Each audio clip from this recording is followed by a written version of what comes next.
TCS ఈరోజు తెలంగాణలో ఉంది, 1,00,000 ఉద్యోగాలకు చేర్చుకోబోతుంది.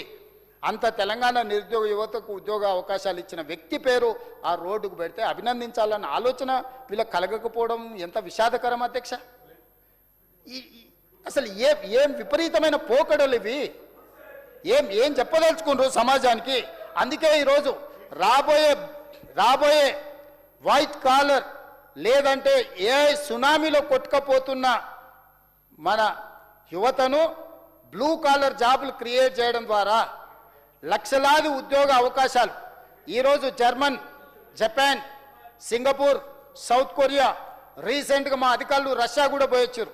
వేలాది లక్షలాది నిరుద్యోగ యువకులకు ఉద్యోగ అవకాశాలు ఉన్నాయి. రాష్ట్ర ప్రభుత్వంలో ఉన్న టామ్కామ్ సంస్థ పంపించిన వాళ్ళు నేను జపాన్ పోయినప్పుడు వచ్చి కలిసారు కొంతమంది పిల్లలు. సార్ హైదరాబాదే అని, ఇక్కడ ఏం చేస్తున్నారంటే ప్రభుత్వం పంపించింది సార్ అని. ఏం ఉద్యోగం చేస్తున్నాడు ఆయన ఉద్యోగం చెప్పిన ఎంత వస్తుందంటే నెలకు 2 లక్షలు వస్తుంది అన్నారు. ఇవాళ ఐటీ ప్రొఫెషనల్కి 1,00,000 కాదు కదా ఉద్యోగం ఉండే పరిస్థితి లేదు అధ్యక్ష.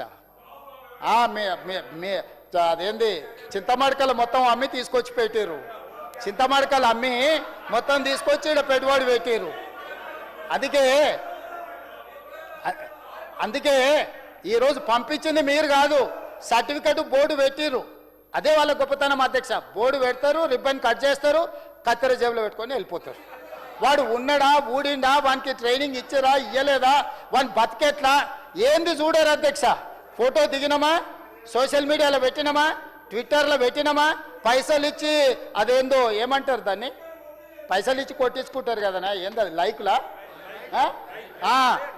క్యాష్ డౌన్ వారి గారు పెట్టంగానే లైక్ కొడితే 10 రూపాయలంట, కామెంట్ చేస్తే 100 రూపాయలంట, పొగుడితే 1000 రూపాయలంట.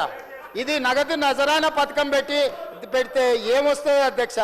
వెనకటికి రాజుల దగ్గర ఉండేటోళ్ళు భట్రాజులు అని పొగిడేటోళ్ళు, రాజా ఓహో రాజా ఆహా అని. ఈరోజు నూతన భట్రాజులు సోషల్ మీడియాలో లైకులు, కామెంట్లు, ఇది అక్రమంగా సంపాదించిన సొమ్ము. నాన్నగారు సంపాదించి ఇచ్చారు, టీవీ పెట్టుకున్నాడు బాగానే ఉంది, చూపించుకోనికే టీవీ ఉంది, రాసుకోనికే పేపర్ ఉంది, పాడుకోనికే ఫామ్ హౌజులు ఉన్నాయి. ఇక ఓ నాన్న నువ్వు ఎంత గొప్ప నాన్న అంటే, మీ నాన్న నీకు ఫామ్ హౌజులు ఇచ్చిండు, టీవీలు ఇచ్చిండు, పేపర్లు ఇచ్చిండు, ఫామ్ హౌజులు ఇచ్చిండు, నీకు గొప్ప నాన్ననే. కానీ మాకందరికి ఏమి ఇచ్చిండే, షిప్ ఇచ్చిపోయిండు. అదే కదా మా బాధ అంతా.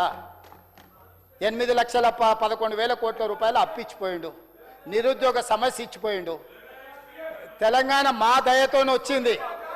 అదే పెద్ద మనిషి నిలబడి చెప్పిండు అధ్యక్ష, నేను చెప్పలే. అదే పెద్ద మనిషి నిలబడ్డప్పుడు సోనియమ్మ దయతోటి సోనియమ్మ ఆశీర్వాదంతో తెలంగాణ రాష్ట్రం వచ్చింది. ఇక్కడుండి నేను ఒప్పుకోకపోతే నేను మనిషినే కాదని ఆ పెద్ద మనిషి నిలబడి చెప్పిండు. బతుకున్నప్పుడే తండ్రికి తద్దనం పెడతారని ఎవరో వెనకటి కంటే నేనేమో అనుకున్నా అధ్యక్ష. ఇప్పుడు చూస్తుంటే అట్లనే అనిపిస్తుంది. అంటే కేసీఆర్ గారు మాట్లాడిన మాటలకు కూడా వీళ్ళు వ్యతిరేకమా? కేసీఆర్ని ఎట్లాగో అక్కడికి రాకుండా చేసారు, చివరికి ఆయన మాట్లాడిన మాటలను కూడా చరిత్రలో నుంచి తూడిపేయాలనే ప్రయత్నం చేస్తున్నారు అధ్యక్ష. ఇదెక్కడ ఆలోచన అధ్యక్ష? ఇక్కడి నుంచే అధ్యక్ష మీకు తెలుసు,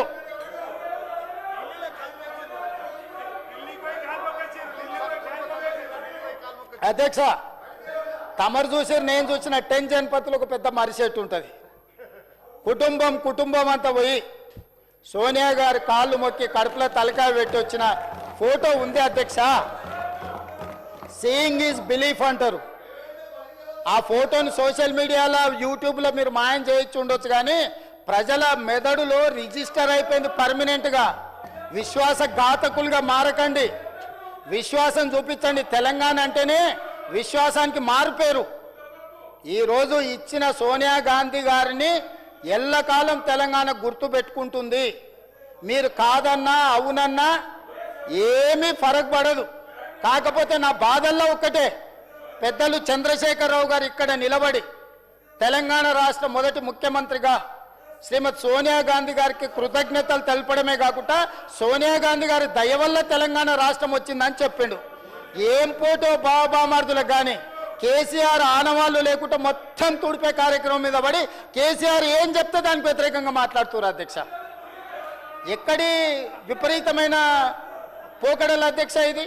అందుకే ఇక్కడ నిలబడ్డా కాబట్టి నేను కూడా ఆ విషయాన్ని గుర్తు చేసిన అధ్యక్ష. అందుకోసమనే ఈరోజు మనం బ్లూ కాలర్ జాబులు క్రియేట్ చేసుకుంటే మనం ఏటీసీలను, పాలిటెక్నిక్ కాలేజీలను, స్కిల్ యూనివర్సిటీని, స్పోర్ట్స్ యూనివర్సిటీ